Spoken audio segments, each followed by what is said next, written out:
আসসালামু আলাইকুম, কি খবর, কেমন আছেন? সবাইকে অগ্রিম ঈদের শুভেচ্ছা। আজকে একটা রেসিপি শেয়ার করব। ঈদের মধ্যে এই রেসিপিটা অনেকেই ট্রাই করে থাকেন।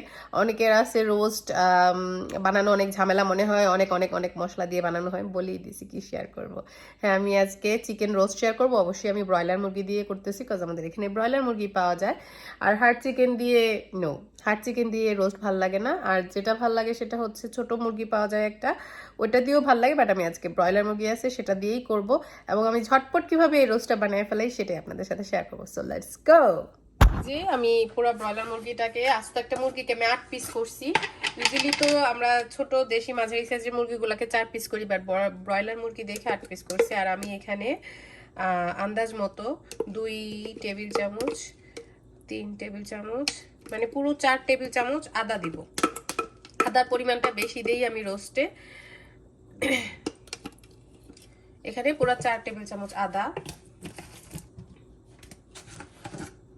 তারপরে দিচ্ছি হচ্ছে 1 চা চামচ, 2 চা চামচ রসুন দিব। রসুনের পরিমাণ খুব বেশি দিব না, কজ রোস্টে রসুনের পরিমাণটা আমি বেশি দিলে আমার কাছে মনে হয় যে মানে স্মেলটা কাভার করে ফেলে, রোস্টের যে একটা শাহি শাহি ভাব থাকে জিনিসটা কাভার করে। তো এখানে 2 টেবিল চামচ পরিমাণ, সরি আমি কি চা বলছিলাম, 2 টেবিল চামচ পরিমাণ আমি সম্পূর্ণটা ঢেলে দিচ্ছি। 2 টেবিল চামচ পরিমাণ রসুন দিতেছি। ওকে, এখানে 2 টেবিল চামচ রসুন আর 4 টেবিল চামচ পরিমাণ আদা দিছি টোটাল। আর হচ্ছে অল্প একটু হলুদ দিব, হলুদটা খুব বেশি দিব না, আমি জাস্ট সুন্দর একটা কালার আসার জন্য হলুদটা দিতেছি, নাহলে দিতাম না।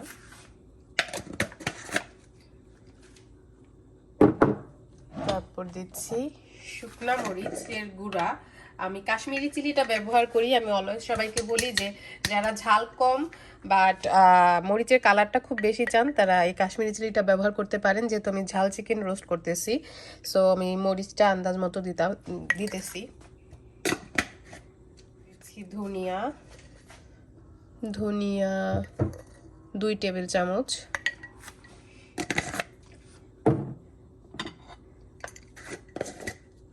জিরা, জিরা দিব পাক্কা 2 টেবিল চামচ, জিরাটা কম দেওয়া যাবে না।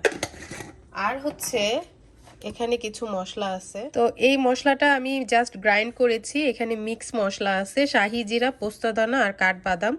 সো কাঠবাদামটা আমি গ্রাইন্ডারেই গ্রাইন্ড করিনি, যাদের বাটাবাটির ঝামেলা মনে হয় স্পেশালি পোস্তদানা আর কাঠবাদাম তারা এইভাবে গ্রাইন্ড করে নিতে পারেন। আমি এখানে শাহি জিরা, কাঠবাদাম আর হচ্ছে পোস্তদানা গ্রাইন্ড করে নিয়েছি। আর একটু গরম মশলা দিব এটার মধ্যে, জায়ফল, জয়ত্রী, বাকি সব যেই গরম মশলাগুলো আছে, এলাচ, দারচিনি সব আছে। এটা খুব বেশি দিব না, কজ আমি গোটা মশলাও তেলের মধ্যে দিব, তো অল্প পরিমাণ দিয়ে দিচ্ছি। দিব হচ্ছে টেস্টিং সল্ট, এটা অপশনাল, না দিলেও চলবে, থাকলে দিবেন, আমার ঘরে আছে আমি দিতেছি। আর হচ্ছে লবণ আন্দাজ মতো। আর দিব হচ্ছে টমেটো সস। টমেটো সসটা দিলে রোস্টের ফ্লেভারটাই চেঞ্জ হয়ে যায়। তো আমি এখানে আন্দাজ মতো 3 টেবিল চামচের পরিমাণ হবে টমেটো সস দিয়ে দিছি। ঘরের রান্না তো আন্দাজেই হয় বেশি, তারপর আমি পরিমাণটা বলার চেষ্টা করতেছি সবার সাথে। এখন হচ্ছে সুন্দর করে মাখায়া ফেলবো। মাখায় আমি এইভাবে রেখে দিব কিছুক্ষণ।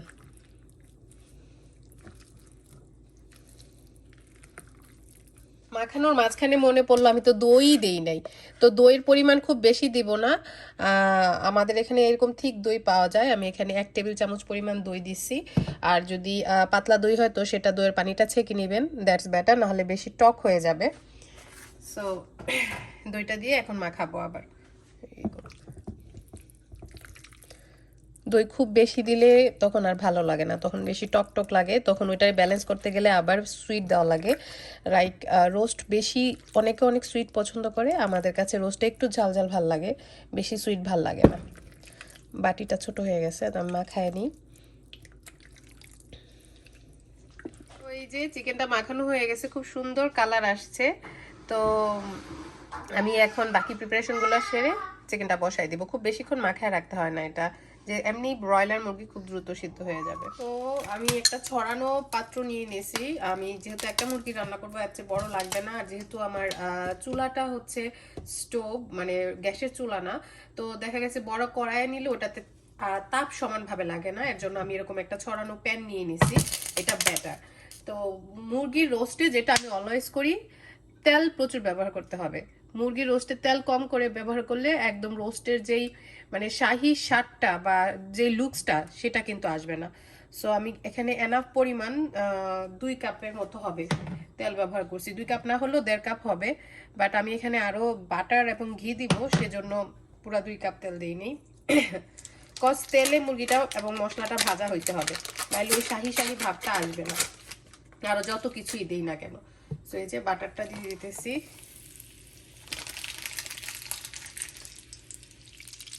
অয়েল এন্ড বাটারের একটা সুন্দর কম্বিনেশন তৈরি হয়, যেটাকে আমাদের বাংলাদেশে বাটার অয়েল বলে বাবুর্চিরা। অয়েল এবং বাটার দিয়ে হয়। আর এখানে আমি কিছু ঘিও ব্যবহার করব, বাট ঘিটা আমি পেঁয়াজটা ভাজার পরে, কজ এখন আমি এটা দিয়ে শুধুমাত্র পেঁয়াজ ভাজবো, অ্যান্ড দেন আমি যখন মুরগিটা দিব তখন ঘিটা ব্যবহার করব। সো আমি একদম হাই হিটে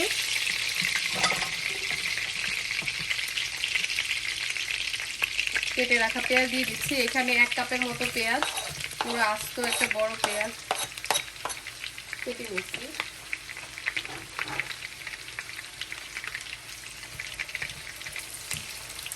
তো এটাকে মাঝারি থেকে একটু হাই হিটে, মাঝারি হাই হিটে আমি ভাজতেছি। খুব অল্প হিটে ভাজলে পেঁয়াজের পানি ছাড়বে বেশি, তেনা তেনা হয়ে যাবে, মচমচে হবে না। তো আমি পেঁয়াজগুলো ভাই যাবি। সো এই যে অলরেডি এটা ব্রাউন হয়ে গেছে, এর চাইতে বেশি ব্রাউন করব না, উঠাইতে উঠাইতে তাহলে পুড়ে যাবে। এখন আমি বেরেস্তাগুলা যে দেখাই, সুন্দর ব্রাউন একটা গোল্ডেন কালার আসছে, ক্যামেরাতে কতখানি বোঝা যাচ্ছে জানি না, এখন উঠাই ফেলবো। আমি বেরেস্তাগুলো উঠে আনি, পরে আবার ফেরত আসতেছি। বেশি ব্রাউন করলে তেতো হয়ে যাবে, তখন আর স্বাদ থাকবে না বেরেস্তার। তো এই এখন আমি এই গরম তেলের মধ্যে চিকেন গুলাকে দিয়ে দিতেছি। বিসমিল্লাহ। তেলটা কিন্তু খুবই গরম।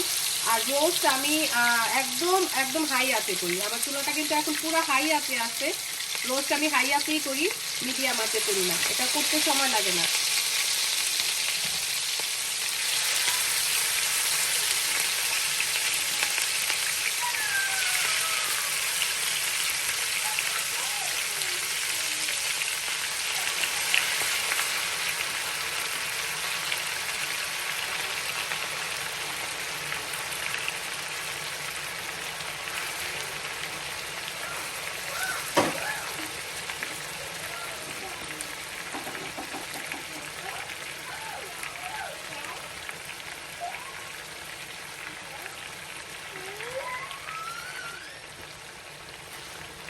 দেখছে তারা, এখন আমি এটার মধ্যে ঘি দিয়ে দিব, একবার ভাজা হোক দেন আমি উল্টাবো।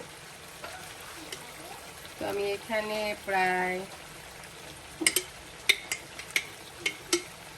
2 টেবিল চামচ ঘি দিয়ে দিচ্ছি। আরো দিব হচ্ছে তেজপাতা, দারচিনি, লং আর লবঙ্গ যেটাকে বলে, আর সবুজ এলাচ। আরও দিব হচ্ছে কালো এলাচ, একটা বড় কালো এলাচ দিছি। আর আস্ত গোটা কিছু জয়ত্রী, খুব বেশি দিব না, তো এটাতে খুব সুন্দর একটা স্মেল আসে। আর আমি তখন মাখানোর সময় মিষ্টি জিরা দিতে ভুলে গেছিলাম, এখন আমি মিষ্টি জিরা গুঁড়া করছি, সেই মিষ্টি জিরা আমি দিয়ে দিব হচ্ছে পুরা 1 টেবিল চামচ। মিষ্টি জিরাটা রোস্টের একটা শাহি স্মেল নিয়ে আসে, এটাতে রোস্টের খুব সুন্দর একটা শাহি স্মেল আসে। এখন আমি একটু নেড়ে দিই, কোনো পানি দিব না, কজ মুরগি থেকে এমনিতেই পানি ওঠে। আর রোস্ট যদি মাঝারি আঁচে করেন তাহলে অনেক পানি উঠবে, তাহলে অনেক ঝোল শুকানোর জন্য মানে অনেক বেশি সময় লেগে যাবে, মুরগিগুলো একদম গলে গলে যাবে, এরকম হবে। দেশি মুরগি হইলে মাঝারি আঁচে করে দেখতে পারেন, বাট রোস্ট বাবুর্চিরাও দেখবেন যে একদম হাই আঁচেই করে, হাই আঁচে করলেই হবে। পানি লাগলে পরে অ্যাড করতে পারবেন, বাট আমার পানি লাগবে না, ব্রয়লার মুরগিতে অলরেডি পানি উঠতেছে, আমি জাস্ট এটা নাড়ার মধ্যে রাখবো।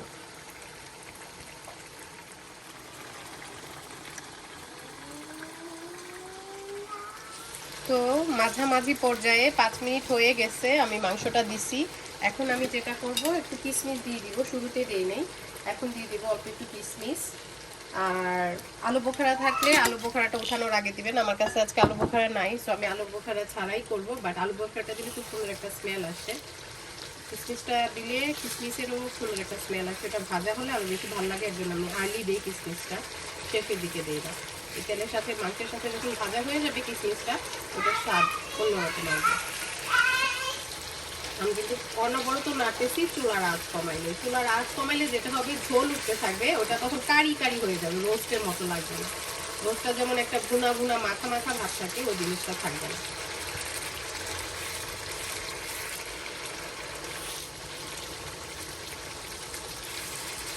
খেয়াল করে দেখবেন মাংসগুলো কিন্তু ছুটে ছুটে যাচ্ছে, স্পেশালি রানের সাইডগুলো উঠে উঠে আসতেছে। এই যে এরকম যখন দেখবেন তখন বুঝবেন যে মাংস 80% ডান হয়ে গেছে। ঠিক এই অবস্থায় আমি যে ভেজে রাখা বেরেস্তাগুলো ছিল, সেই বেরেস্তাগুলো দিয়ে দিতেছি। ওই অবস্থা উঠানোর পরেও কতখানি ডার্ক হয়েছে। এর চাইতে বেশি ডার্ক যদি চুলাতে থাকতে করেন তাহলে পরে পুড়ে যায়, লুকে তো একটা স্বাদ আসে।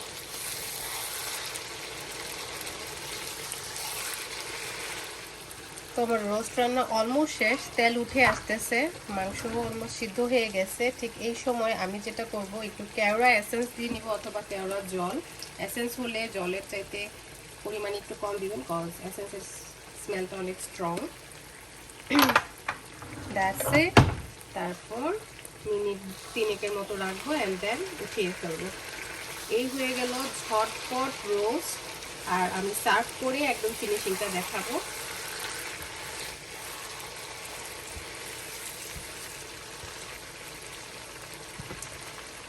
সুন্দর একটা কালার উঠে আসছে। এখন অনেকেই বলবেন এতগুলা তেল কি করব। তেলটা যে আমি যেটা ইউজুয়ালি করি, তেলটা আমি উঠায় জমায় রাখা দিই। আমি যখন পোলাও রান্না করি নেক্সট, ওই পোলাও এই তেলটা দিই, একদম বাবুর্চিরা এটা করে, যে বিল কানতেছে, একদম বাবুর্চিরা এটা করে, এবং আমার নিজের চোখে দেখ। এই রোস্টেড তেলটা দিয়ে যারা পোলাও রান্না করছেন তারা তো জানেনই, আর যারা করেন না এখনো ট্রাই করে দেখবেন।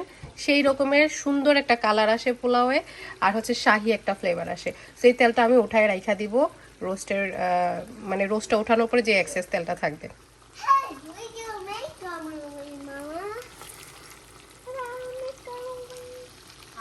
যে সুন্দর স্মেল আসতেছে, ক্যামেরায় কালারটা কেন জানি একটু ডার্ক আসতেছে, কালারটা খুবই সুন্দর, মানে রোস্টে যে একটা ব্রাউনিশ কালার আসে ওটা আসছে। আর আমি যেহেতু কোনো কালার দিইনি, রোস্টের একটা বাবুচিরা রান্না করলে জাফরানের রং দেয় বা কালার দেয়, জাফরান দেই না, রাসেল পছন্দ করে না, আর কালারও দেইনি আমি কোনো, অথেন্টিক ওয়েতে করছি।